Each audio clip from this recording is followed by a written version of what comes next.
सीधी बात है कि आप श्वास पर काम करते जाएंगे तो पहले से तो डिप्रेशन आएगा ही नहीं, फिर उन्माद भी नहीं आएगा। ये दो चीज पहले से करनी चाहिए, यानी बच्चों को पहले से सिखा दे कि कितना भी अपमान हो, कितनी भी पीड़ा हो, तो तुम ऑब्जर्वेशन करते रहो, तुम देखते रहो। बच्चों को ये सिखाना चाहिए। और इसके लिए 3 स्टेप रिदमिक ब्रीदिंग और रिफाइनिंग एक्सरसाइज करेगा बच्चा, तो वो डिप्रेशन में नहीं चला जाएगा। बाहर से लोअर श्वास चली जाती है ना, प्राण ऊर्जा हमारी 12 से लो हो जाती है, तभी डिप्रेशन आ जाता है।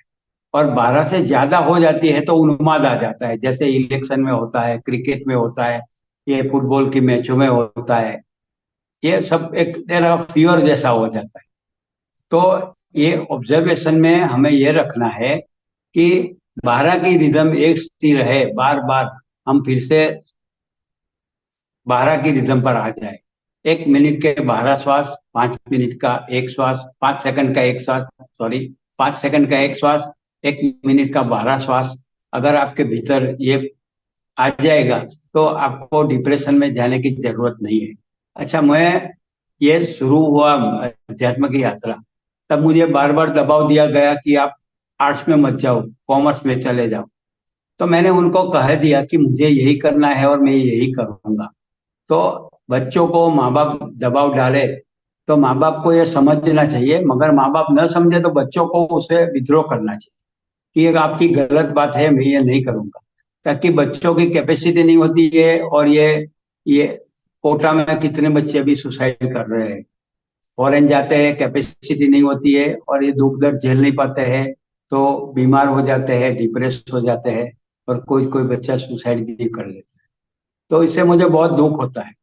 तो आप सबको ये रिक्वेस्ट करता हूँ, माँ बाप को भी रिक्वेस्ट करता हूँ कि बच्चों को सुपर बच्चा नहीं बनाना है, श्रेष्ठ बच्चा नहीं बनाना है, बच्चे को नॉर्मल बच्चा बनाना है और नॉर्मल रहने देना है। उसे इतनी सारी कंपटीशन, इतने सारे झमेले में मत डालो कि उसकी कैपेसिटी खलास हो जाए। तो ये माँ बाप को समझने के लिए, माँ बाप को ये भी, ये प्राण ऊर्जा का यह जो प्रयोग है, 3 स्टेप रिदमिक ब्रीदिंग और रिफाइनिंग एक्सरसाइज, वो करना चाहिए। ओशो ने जो बताया ध्यान है, वो भी ध्यान योग साथ में करोगे तो बहुत अच्छा है। अगर ना हो सके तो दोनों अलग अलग करो, दो में से एक करो तो भी चलेगा। तो आपकी प्राण ऊर्जा दोनों से शुद्ध होगी, योग से और ध्यान से, दोनों से शुद्ध होगी। तो आप जैसे जैसे प्रयोग करते जाएंगे तो बच्चों को दबाव नहीं डालेंगे, बच्चों को कोई गलत गाइडेंस नहीं देंगे। मेरे माँ बाप ने मुझे जिन जिन बातों में कहा कि ये कर ये कर, उसमें से जो अच्छी बातें लगी वही मैंने किया है। बाकी की बातों के लिए उनको हाथ जोड़ दिया है कि मैं, मेरा काम नहीं है, मैं नहीं करूंगा, मेरी कैपेसिटी के बाहर है। ये हमको खुद समझना है और खुद ही निर्णय लेना है। हमारे भीतर का भगवान हमें गाइडेंस देता ही है कि ये कर, ये ना कर, ये अच्छा है, ये तेरी कैपेसिटी में नहीं है। वो सब अंदर से गाइडेंस आता ही है, मगर फिर भी हम बार बार भूल जाते हैं और लोगों के दबाव में आ जाते हैं। तो सबसे बड़ी बात यह है कि ओशो ने कहा है कि सबसे बड़ा रोग क्या कहेंगे लोग। तो लोगों की बातों में नहीं आना, अपनी जिंदगी को अपनी स्वतंत्रता से जीना है। कोई कुछ भी बोले, पैसा कमाने के लिए, झगड़ा करने के लिए, संस्थाओं के लिए या ग्रुपों के लिए, संप्रदायों के लिए, मगर हमें वही करना है जो हमारे भीतर हमारे परमात्मा हमें गाइडेंस देता है।